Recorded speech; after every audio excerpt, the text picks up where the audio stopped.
So I'm on New York's High Line and I'm in the middle of it. And this is, I think, the apotheosis of the regionalization and refurbishment of urban environment. This used to be a railroad, as you can see, and it's now a really wonderful, pristine urban park.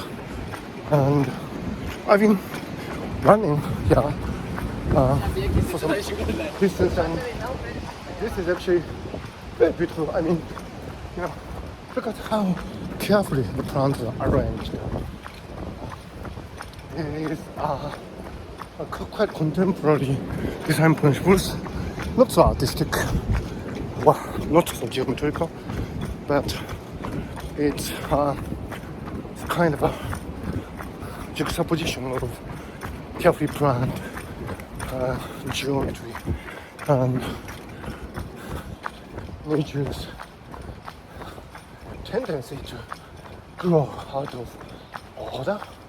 So this is second law of thermodynamics at play.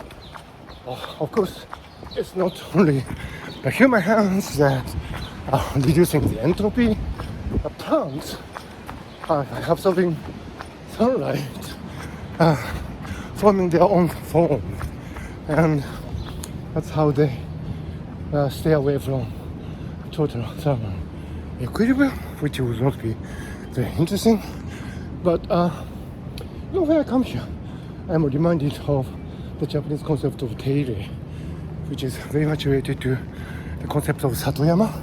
Satoyama is the idea that the most interesting diverse environment could be found at the interface of human intervention and nature's processes. And the High Line in New York is, I think, it's a wonderful Satoyama in a sense, because of course we cannot do anything without these plants doing their job as biological systems, but at the same time, where human hands have carefully planned, a lot of love has got into it. So this is Satoyama in that sense. So as a Japanese, I feel so comfortable in this wonderful display of New York's artistic senses, and in a sense, I think this is far behind, far ahead in the principles of design and so on. I think this is where it gets really interesting.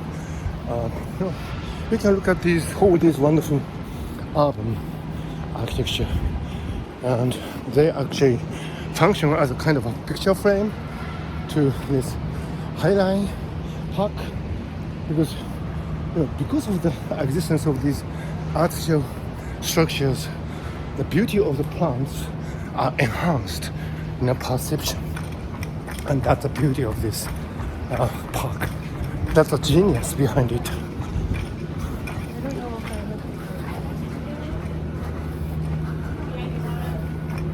Sorry. I'm on a Saturday morning, and there are some people. Probably this wouldn't be the busiest time of the day for the park. This peak, I guess there will be more people visiting this world famous tourist attraction.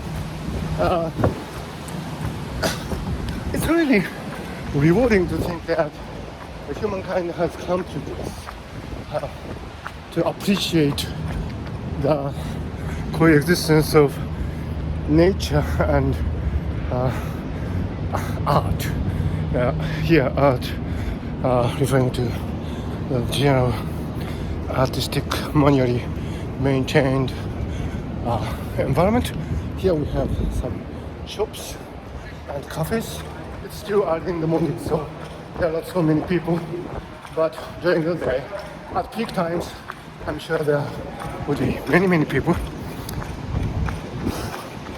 So as I walk or run, as I'm doing along this High Line Park, you're struck by the fact that all of this is a kind of a culmination of a philosophy of urban design. And there, I wonder if you can see, there's the little island, which I covered in another of my video.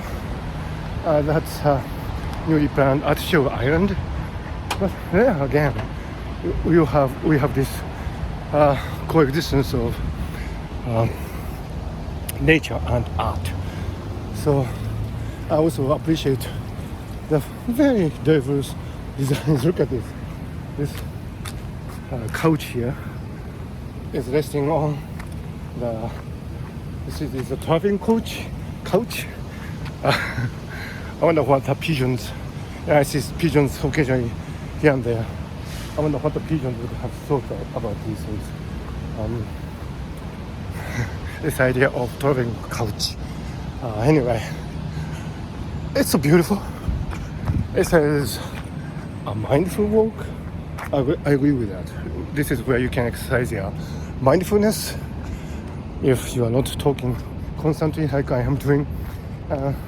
This is a way of nagomi, if I can cite my own book. Nagomi is the Japanese concept of harmony, something that comes in between. And it has been the hallmark of Japanese philosophy for hundreds of years, maybe thousands of years. And it's a mother of all Japanese concepts like ikigai, kintsugi, ichigo ichie, and and this is very nagomi. This is very nagomi for me. It's a nagomi between art and nature.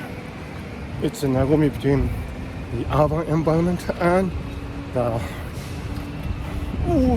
bewildering wild nature that would have existed here in Manhattan before humans came along. This is probably the best we can do at present. There's this concept of rewilding, and I'm a big fan of rewilding actually. But rewilding is the idea that you put everything back to as they were. I mean, the wild nature. That could be good too. But this highline design principle is, I think, rewilding with a touch of nagomi. With a touch of aesthetic senses, with a touch of the Satoyama principle. Excuse me for citing Japanese philosophy here, but I think that's the best I can do. That's my, individually aligned contribution to this really wonderful park here in New York. I think, honestly speaking, Japan is quite behind this. I mean, in terms of urban design, I think so. Japan actually can learn a lot from this place, this wonderful place, from the spirits of New York people. The New Yorkers, Tokists could learn a great lesson from this wonderful place. And I'm really glad to have visited here before the scientific conference at NYU.